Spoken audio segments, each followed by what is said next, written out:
planting a few earlies, and by the stream here it's a bit protected from frost, so if we do get a late frost, hopefully they won't succumb.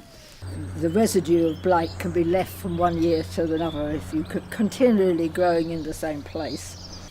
You really want to leave a year or two or three between growing potatoes in the same bit of earth, but early potatoes aren't in for very long, and I think you can get away with it perhaps alternate years. This is, I suppose, about a spade's depth down, and then when I've put the earth on top, I build it up to about like 10 inches maybe. Putting the sprouted bits up when you're planting them, yeah.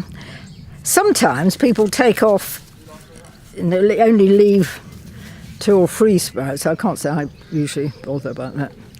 Not so good to be walking about on, the soil when it's too damp. And why is that? It compacts it. More difficult for the plants to grow through a compacted soil, and it damages the structure of the soil.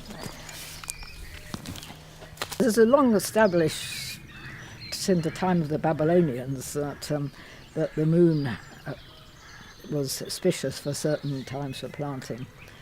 And I think recently there has been more scientific analysis. Just after the new moon, just after the full moon, the tides are at their highest. And it's thought that this same gravitational pull affects the amount of moisture. So I go by trying to plant in the waxing moon period, sow my seeds and planting.